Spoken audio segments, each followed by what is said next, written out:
Hi, Robin. Good morning. Hello, everybody. Afternoon, evening. I would like for you to let me know through chat. I'm Robin McCoy Brooks. I'm moderating this event with Marian. If you would let me know through chat or Q&A if you can hear me, please.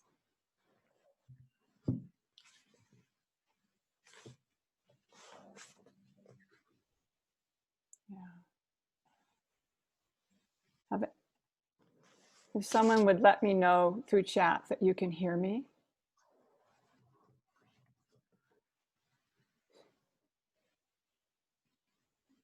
Yes, thank you. Thank you. All right, very good. So let's begin.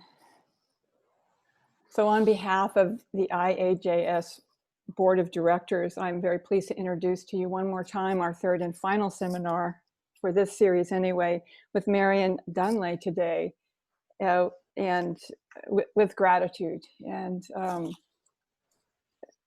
it's been a very remarkable series so far. It's the first time we've used this platform in the history of the IAJS, as far as I know, and it will certainly not be the last.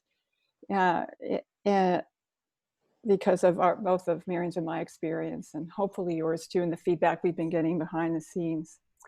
So I will hand the reins of your seminar over to you now. Thank you. Thank you, Robin. And thanks once again to everybody who's come online today with us. I would just like to say that I won't speak for quite the length of time that I did for the last couple of times. I'm going to cut off a little sooner so we have more time for questions. I'd love to hear from you, and the disadvantage of not seeing you is then compensated for by your questions, which have been really great. In the book, I present the reader with the invitation to make it a very embodied experience by being aware of their own felt sense and their own resonance with the experience as they go through. Yesterday, we talked a little bit about polyvagal theory, the term coined by Stephen Porges for the vagus nerve, and looking at how the polyvagal system affects us.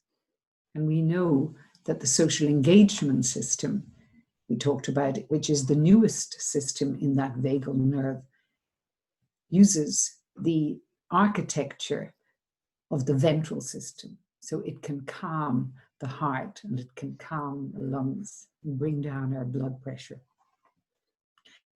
And so when we orient and when we look outside and allow our eyes to be stimulated by something, to be caught, we have that moment where we go then and we spend a little bit of time with that object.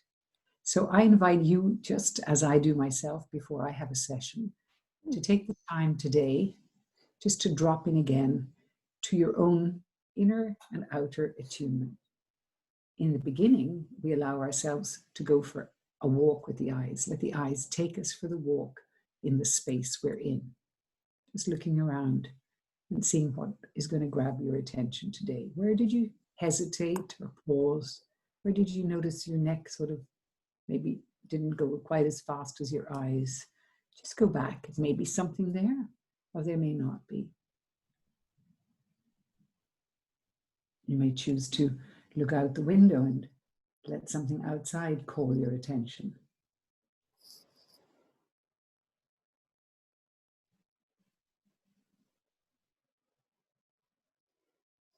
And then when you settle with something, describe it to yourself.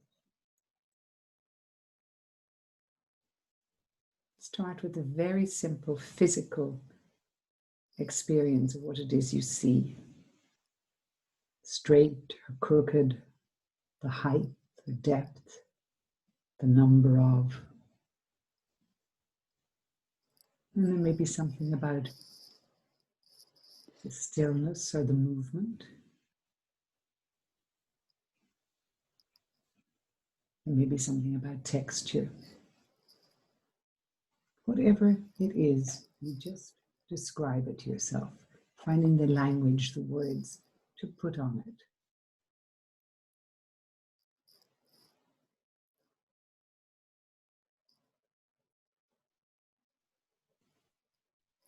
And then noticing the inner attunement.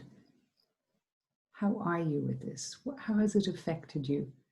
Is there any just noticeable difference in the experience?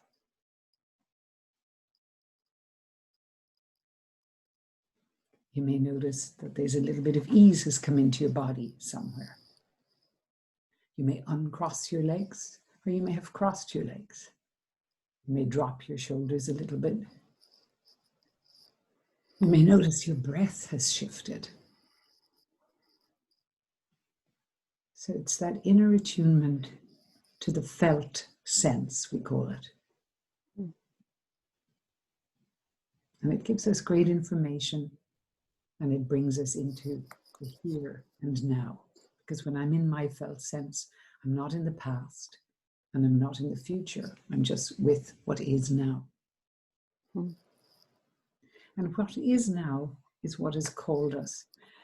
And earlier in the book, I use a phrase called betrachten, and it comes from the word to look or to notice or take heed of something. But something, as we take heed of something, in the German expression, it implies, which is what Jung would have used, that there's something outside is living. And it too, whilst we are engaging it, it too is offering itself to us. And in our engagement with it, comes alive. I think that's really important. It's like the attention we bring to something changes it. We know that ourselves. So often we look at something and then we look at it a little bit differently later. Marian Woodman used to tell us the story about standing at the bus stop and looking at somebody with a little bit of weight on them. And before you know it, they've looked around at you. They feel it. Well, in this work, I really have come to see that interconnected field as being very dynamic and always supporting self-regulation. So self being the capital S, the larger self that embraces both the individual and the collective, both the particle and the wave. So whilst I'm looking outside and I've chosen an object, or so I think, in some ways we don't realize until we're engaged with it that the enlivenment is something that is between us and it's complementing us. I mentioned that yesterday, that the very object that we've chosen may be the exact object that the psyche needs for the de-escalation of something or the deactivation of something. So before somebody comes in, I may have chosen something and I may be describing it to myself with particular words. Well, within a short time, when somebody walks in the door, those words may be the exact counterpoint to the complex or to the symptom that's being expressed. And so it sort of gives spaciousness and breadth to the whole thing. So it's not dependent on my narrow vision, but actually I'm in a field, and a field that's interactive and supporting life. That for me is the self-regulating principle. And through a session, through the ups and downs, through the activations, we would say, when that heart rate increases, or the pulse rate increases, or the sweat glands increase, or when there's anxiety or trauma evoked. And then we've titrated and brought in a deactivation, like whether it's a positive resource that we're thinking about and staying with an emotion that comes with that, and allowing our body to respond to that image, or whether it's the engagement with orienting and allowing our body to respond to that. Whichever it is, we're going to move through something so that we don't get stuck in places, but we have the capacity to sort of ride the wave that comes in. Now, whilst I'm just thinking of Dan Siegel and Pat Ogden there, who often show this window of tolerance as though you're looking through a frame. They call the frame a window. And you have the activation and the deactivation, activation and deactivation. And very often with trauma or symptom, we could say, you kind of break through the window and you go from activation and you don't quite come down into deactivation. You spin off outside. You might spin off into a trauma vortex, is what Levine might say. What we're noticing nowadays is that it doesn't always have to be trauma. It's the fact that we are not bringing in the parasympathetic to come back down again that in fact causes the dysregulation, the continual dysregulation that increases and increases. And instead of having the resting and a healthy parasympathetic to restore this wave, this homeostasis or coherence are the words we use, we keep reaching for the next thing, the next cup of coffee, the next thing I must do, the next goal to achieve. We switch on the next, whatever it is, program or email that we're going to watch. But everything is moving at a pace, and so we're not de-escalating and deactivating enough in order to come down and reestablish that rhythm of activation and deactivation. What we're noticing, particularly the quantum field is showing us that when that is there, there is a coherence and there's the emotion of that is often pleasure. And something is really working, whether it's something you've just fixed or whether it's something that brings great joy. There's a feeling of relief. There's that exhale and there's the sense of, oh, I did that. I fixed that. Well, that was a really worthwhile conversation, something that really feels satisfying. And I like to really bring in that notion of pleasure as a counteraction to so much trauma that we have. And the pleasure isn't sweetness. It's not lighthearted. It's a coherence in our system, which we know. We know when we've taken an exhale, but when we pay attention to it, when we bring our attention to what's happening, that's when the synapses that are fired continue and create a pathway, the new pathway. So it's the attention we bring to the difference. That's why I love Fechner's term, the just noticeable difference. Somebody's got to notice it. Somebody's got to be present. Nowadays, we often refer to mindfulness as that theory of presence. And it's really bringing that left hemisphere and right hemisphere into a dialogue together where that observing self is taking heed. So whether I'm just orienting and I'm noticing something, the step that I then need to move to is what has happened as I've been engaged with that. And it's only when I ask that question that I sometimes notice, oh my gosh, I'm feeling so much calmer. And then I can engage with it again. And this is really core to the work, really core to the work. So I'd like to read a Rumi poem, another one.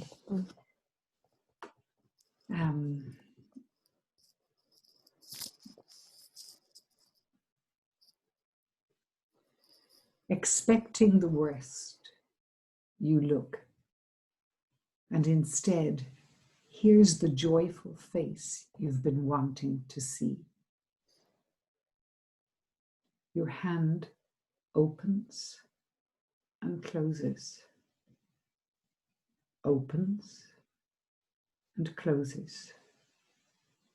If it were always a fist or always stretched open, you would be paralyzed.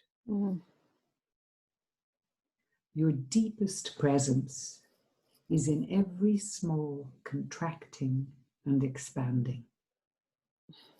The two as beautifully balanced and coordinated as bird wings. There's that beautiful, the living third, as Jung calls the transcendent function, coming in there, holding the opposites of contraction and expansion, and that bird wing that comes in and lifts us, like the air that comes in with us, into a new dimension. So as we bring attention to something, as we experience ourselves in the opposites, with movement, not with a sense that of stuckness, but rather with a spaciousness between them. Sometimes I'm so stuck, I think I'm going to be there forever. It's never going to shift. Well, that's a whole story I tell myself. And there's a whole pattern around that. And we talked yesterday about the attachment patterns. The very, very early behaviors and patterns that come out from that first relationship encoded in the wiring. And that wiring can shift and change. And Levine would help us to look at that as a trauma vortex that equal and opposite is a healing vortex. And how we access that healing with mindfulness, with witnessing, and with choice. Spinoza said you're balancing the emotion with reason-induced emotion. And it's reason-induced because we're inviting ourselves to look towards a resource, to trust that there is always that rhythm. And no matter what the trauma, there will always be a counterpoint. And I can invite this mind of mine to just look. That social engagement system can look around and something will grab it, and I will begin a conversation about that. And within very short time, about 30 seconds, even shorter, the physiology changes. And so I have access to that place. It doesn't mean it's a ha-ha place and everything's great. But it's really interesting that Rumi starts with expecting the worst. You know, if you're stuck and you say, okay, let's take a moment to look around. People will expect the worst. You look and instead, here's the joyful face you've been wanting to see. It's coming to meet us. So interoception is the term that's coined by Stephen Porges for that inner attunement work. So he maps it out in the brain, part of the brain that is switched on and where it's connected, the anterior cingulate and the postular cingulate, and how they're connected with the insula. It's like a highway that runs through. And many ways, for me, what's important about that is it brings us from an instinctual experience to an archetypal experience. Mm. And that in itself can sound really complex. But in the book, I gave in the chapter that I recommended you read, we have two dreams that are Cho's dream of the woman in the white coat and her, you could say the terror that's with him about that. And then at the same time, while we work with it and I engage with him, and you can see it's hard work. It's not like, oh, just look around and everything's fine. There's all kinds of ease that has to happen. It's like a dance between us. It's not a push and it's not a pull, dragging him somewhere. It's all the time I'm checking that I'm at ease and I'm trusting the self-regulating principle that's here. We mightn't tap into it immediately and have access to it, but I'm trusting that yes, there's a trauma, and somehow or other, we're going to meet in a place that's more spacious. We can be at ease. And so I begin by inviting him to consider from the previous section that isn't in that chapter. I ask him to go back to that resource, and that's not going to work for him. So, okay. Now, the previous section, which is in the previous chapter, there's a hell of a lot of that. I suggest, nope, that's not going to work. Nope, that's not going to work. And it's like letting it go, and joining with him with ease. And so he finds this time in his own space. There's a candle there and it's warm. And so there's a little bit of warmth, and it's like a metaphor, you know, so many of the words we use when we're talking about orienting or resourcing, the metaphors that each of the things that are chosen are living and pregnant with meaning. And so he's talking about the warmth of the candle. And over time, our conversation begins to be funny, just over time, because he's playing with me. And my questions are building up, and they are building up like a pressure to him.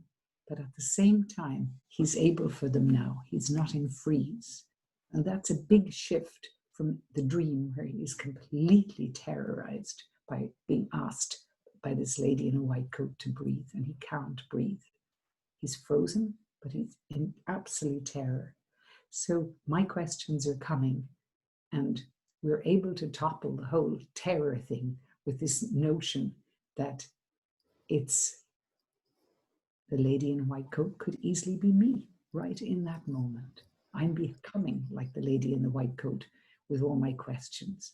And he just starts to laugh. And the whole room can collapse in the laughter, I would imagine, with the ease that's come in. But at the same time, it's something that he's recognizing himself, something that he's held in something. He's not up against a wall. He's finding, oh, the psyche is here. Okay. This lady, in fact, might be even interesting. She's playful, and I'm being playful with him. But suddenly, the dream image holds a numinosum, if you could say. There's the numinous is there. And the creature, person, this lady in the white coat that was terrifying, is now offering something very different. And it's like being able to hold in that moment the mystery. We don't overinterpret. We just let it land, because where it's landing is within this window of tolerance. But because of the work, we've expanded the window, and he can take in that moment a greater capacity for the feeling, for the mystery that is present. It's an amazing moment that happens and drops us both into something much bigger than ourselves. Mm.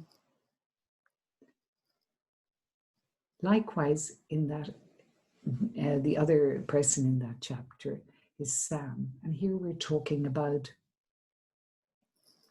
we're coming from the experience that she had of really being in great distress and in freeze around bad news that she'd had from home. And we worked with it to get that resource coming forward. She had seen a baby being fed by the mother in the tram. And that the warmth of the baby, the nesting baby into the mother's neck, and the eyes of the baby, all of that had engaged her, and she had engaged the baby, and something really came in the resonance with that. And when she was able to use interoception and notice how she felt, that really grew. And in the experience, the beautiful softness came in from a place of terror and rigidity that had been there at the beginning of the session. So when I meet her in this chapter, she's got a dream.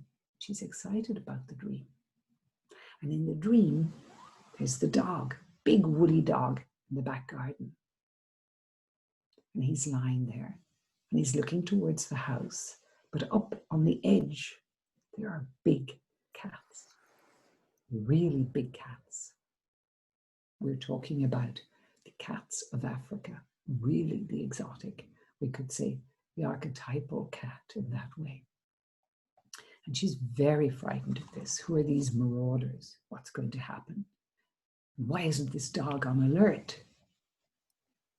But the day before, or just before that, we had been working with the softness of the body that had happened when she took in the dream image of the baby. And now we have the softness of the dog's body.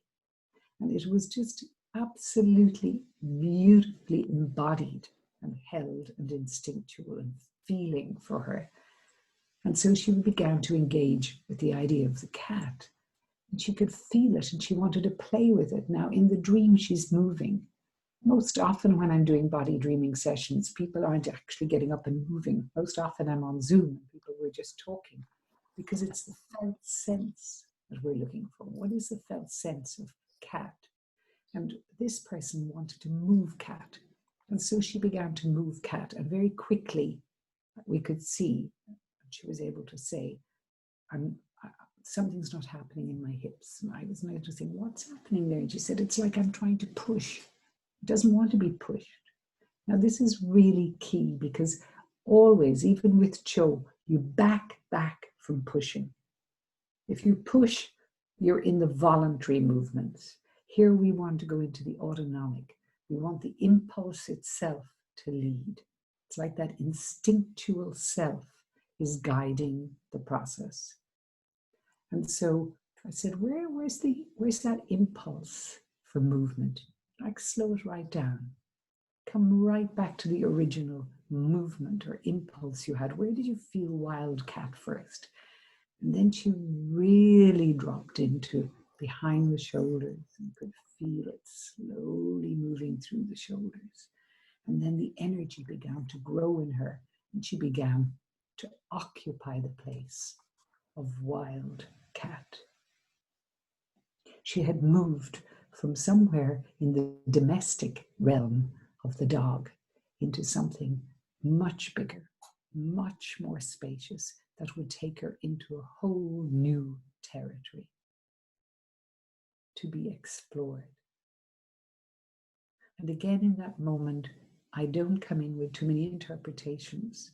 It's about just allowing that window of tolerance, that she can tolerate now the numinosity of the image, that she's not frightened by it or overexcited by it. And how wonderful, I just had a great image.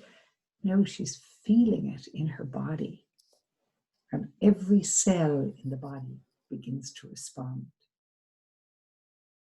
For me, in many ways, that's the spirit taking flesh. When psyche and soma are one.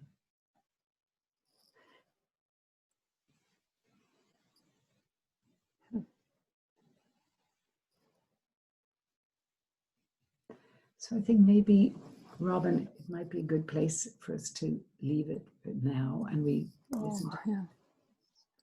Yeah. So if you would now send us your questions through chat and Q&A. We have a little over 15 minutes remaining in this whole entire seminar with Marian to respond to. I certainly had a few, and as I have in the last two, I'll start with what popped out for me, and that is the incredible remark you made about where the instinctual experience moves to the archetypal experience, which also it has to do with resources.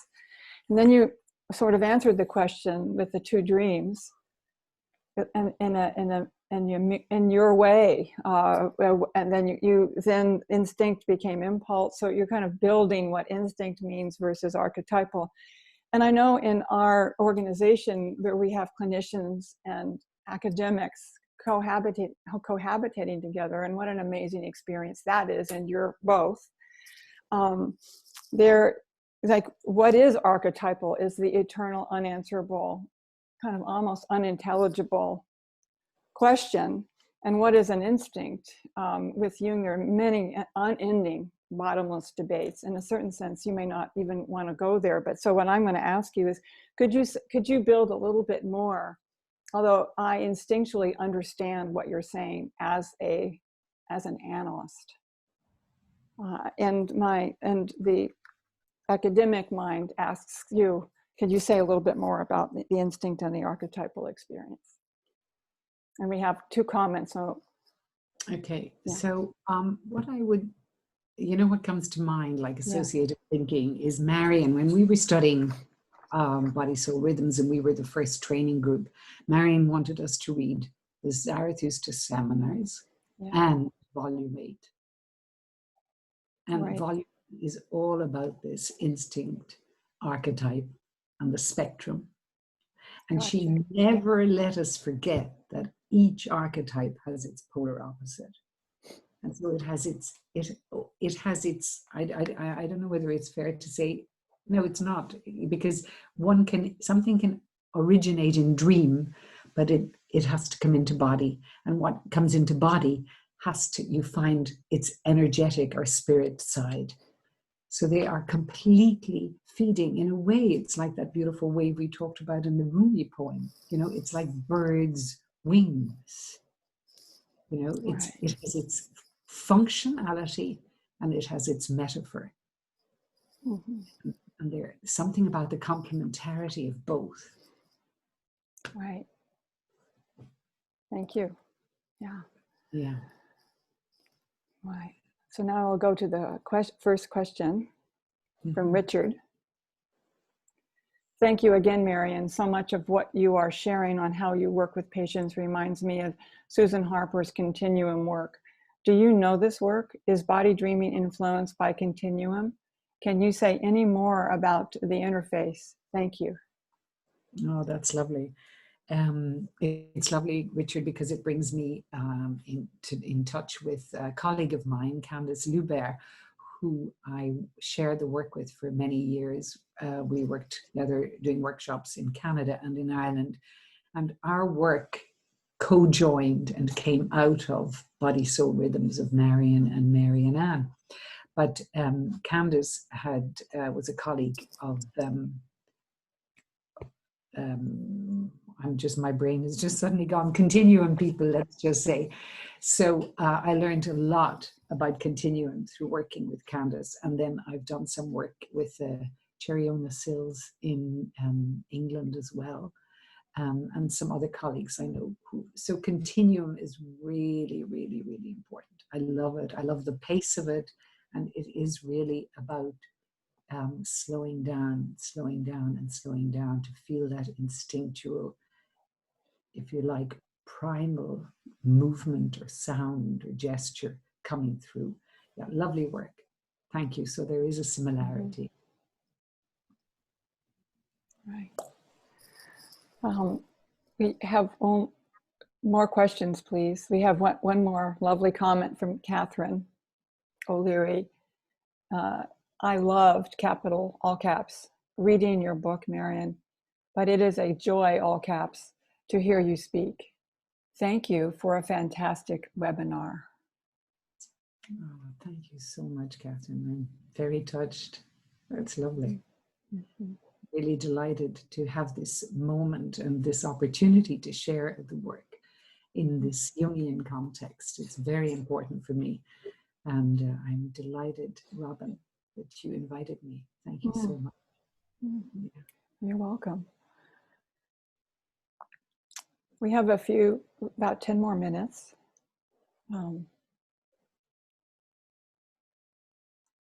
Comments or questions? If so much of your work is experiential, I wonder if we might spend the remaining time, since no questions are coming forth, with an experience with you. The way you deliver a seminar is profoundly experiential, and it's kind of hard to move to the question answer part, although I almost don't want to leave the experience of reverie with you, but I can. And so since there are no questions coming forth, is there a way we could end the seminar with an experience with you? I think that's a great invitation. What comes to mind in a way is the power of the group experience. So working in this way has grown from individual work. I've always had an individual practice, but then I began to work in groups. And one of the things that I found was that experience of the mystery and the numinosum isn't just within the confines of an individual, but actually moves the entire room. And the entire room moves forward with that, the move and the waves of sympathetic and parasympathetic are not just in the individual, they're moving right through the whole group. And there are a couple of stories come to mind. I think the one that we might have time for, I think it's chapter 9 in the book, and Kate is the person, and she's talking about, she comes to the workshop, and as I say, it's always a mystery how somebody arrives when they're not supposed to be in that workshop. I think, well, how did this happen? She had no experience at all of the work, and this work was going to be, this particular workshop was going to be for a training group, but and quite a group who'd done lots of work with me. So she was engaging with the work in a very quiet way for the weekend, very, very quiet. And again, a bit like back off, just allowing people the space, safety, safety, safety. That's what you're just allowing everybody that experience. So on the last morning, she said, I'd like to do a dream. I thought, okay, great. This is wonderful. Let's go for the dream. So she began, I'm just paraphrasing now, she began to talk about the dream that she was at a bowl making workshop, a metallic bowl, a brass bowl, and in the process of making the bowl, a crack appeared on the bowl, and she was very distressed. A cracked bowl would not be the thing. So she brought it to the bowl maker, the master bowl maker, who said to her, go and sit with it. So she takes herself outside and it begins to melt, completely melt. And then there's a kind of, I don't know whether it's like she wakes out of the dream and then goes back in again, but there's a break. And then when she comes back into the dream, what had been a crack, it was just now a tiny little bowl, but it was an absolutely perfect bowl that had formed out of this.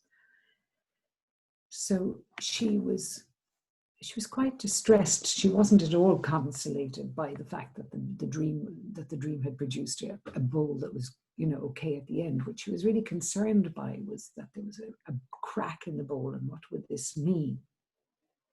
And the disintegration of the bowl.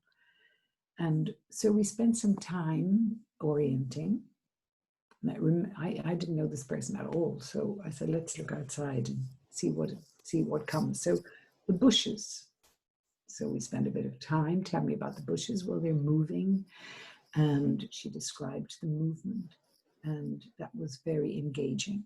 Now, I won't go into too many details. You can read it in the book, but there was a lot going on for herself. And so she began to say, if I stay with the bushes, it's okay. So we'd stay with the bushes, and there was a long time of quiet. And then I'd say, what happens if you come back into the room? Well, she said, there are holes in the room. So I was like, oh my God, okay, now where are we now? I didn't know this person at all. And here we're dealing with holes in the room, or in the room. And she said herself very quickly, the counterbalance came in, and she said, but if I stay with the bushes, they say it's okay. And just out of nowhere, I said, can you say thank you to the bushes for me? Oh. And the whole room erupted in laughter. And she caught it, and she bounced it straight back, and she said, the bushes say, tell Marian, they don't need to be thanked. So it was wonderful. It was like Cho in a way. There was like the humor that cracked something. Yeah. And then slowly, we went back to talk about the bowl and sitting with the bowl. And sitting with the bowl was like sitting with the bushes. They were bigger, they could hold her, and the room could have holes in it, and the bowl could have a crack in it, and the bowl could actually completely transform through this melting alchemical process. So she came through, and it was really a beautiful piece of work. And everybody in the room had journeyed with her. And I said to her at the end, is there something you'd like to do? Because I knew she'd put a bowl on the hearthstone, is what we have in the center of the room, and I said, maybe, do you want to do anything? Thinking she might pick up her bowl and play her bowl or something, or sound her bowl. And she said, yeah, I want everybody in the room to stand and listen. And listen for the sound that's under the sound. No.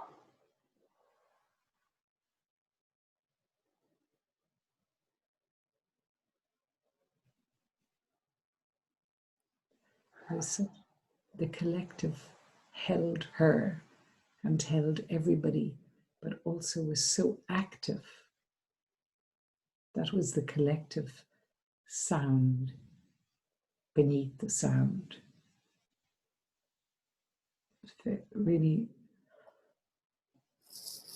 really something. And that woman has stayed and worked with myself and my teams for years. Wonderful, wonderful. But quite a journey. Yeah. So I don't know if any other questions have come up. No, I'll check.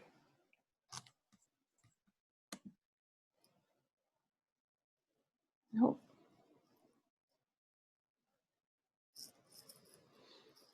How would you like to close in our remaining minutes? Mm-hmm. I think I'd like to close with another little story. Mm-hmm. And this is Anna's story. I'm not sure what chapter it is in the book. And Anna, I was working in Zurich at ISA, and I was had a group of people, and I was teaching resource. This is the Jungian training school in Zurich, and I had been teaching resource to them. And so I began the session this particular day, just as I did today, begin with orienting. Well, on that day, I began with resource. And just see something that's positive for you. Let an image come to mind and just be with it for a while. So we did a little bit of that, and then we did the interoceptive part. How does it feel? Get the felt sense of that while you're telling yourself or connecting to it. How does it feel in your body? Notice any difference. And then come back into the group. And now let's share the experience. So she shared her experience, and she said, I had a terrible time. I said, well, what happened? And she said, well, firstly, I just saw, I thought about food and how much I love food, and I love to share food. But then she said, what came in was this image of my mother's handbag. And it was a brown handbag that she had, and she went everywhere with it. And when you opened it, it was full of cigarette, what do they call that? Like, Butts. Butts. No. The tobacco, full of tobacco. We do roll. So she said the smell of it was just terrible, and I just felt sick, and I was really disturbed. And then I thought of all the times my mother would just fill me with crap, and so she was off on a spiral. Okay, so here we are. We hadn't gone to the healing vortex; we'd gone off onto a trauma vortex. The mother who could never satisfy her, who fed her all the wrong food. Think Klein. Okay, we're in the bad mother here. So she talked to him. I said, and you said you like food? And she said, yeah, I love food. So there was a kind of a threshold moment where I didn't follow her into the negativity. I didn't do an analysis of her mother and herself. I just picked up that she had said at the beginning, I love food. See, I love food. I love to share food. So tell me, where do you like to go? So you join with her in this easy flow conversation. Free association, I used to think this is what it is. It's a free association conversation. So who do you eat with? Where do you go? I'm with my friends. What do you like best? Oh, I love when they serve me good food. And when I order something, they bring me just what I want. So she's feeling agency and empowerment and pleasure. And everybody in the room is listening. And everybody, again, the contagion of pleasure, everybody is in that experience, enjoying the food. So we're listening, and I'm, again, checking all the time, what is it like in your body? Oh, I feel joy, and I feel warm in my stomach. And she said, you know what? My grandmother used to cook schnitzels, and I used to say to my grandmother, they're going right down to my kidneys. She said, and everybody just laughed. And then I could have left it there. I could have joined with her and said, oh, that was fun. But no, just like I was doing with orienting, I spent some time amplifying the pleasure. So you said to your grandmother, it was like the schnitzel were going down to your kidneys. I would mirror her words back to her. Yes, and she was full of love. And I said, and she was full of love. Yeah, and that love was going right down to my kidneys. And what does it feel like? Oh, I feel so warm. And now I see her blue eyes looking at me. And how does that feel? I feel so full of love. I feel like warm all over and all through me. And I would just did a little bit more amplification until the whole room was swept with this archetypal love of the great mother, the grandmother.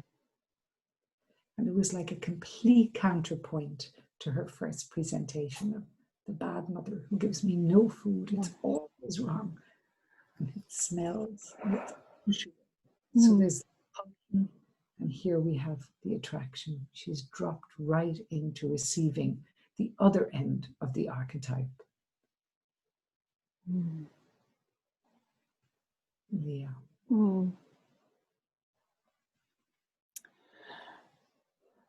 Well, thank you for your banquet, for your good food. Oh, thank you, Robin. Really a pleasure. And the virtual way the group holds you and each other. Yeah. Exactly. So it's time to conclude this last seminar with Miriam in this time. And I would like to appreciate all of you who participated once, twice, 3 times. Wish you goodbye. And especially you, Marian, for it's an extraordinary amount of work to prepare a lifetime and then to actually present.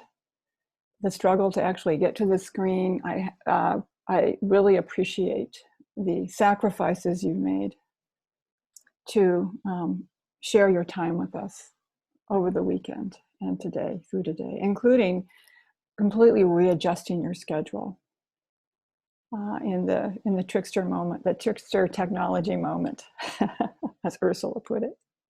The unexpected. The unexpected. Yeah. Well, thank you very, very. Really been a pleasure. Thank you.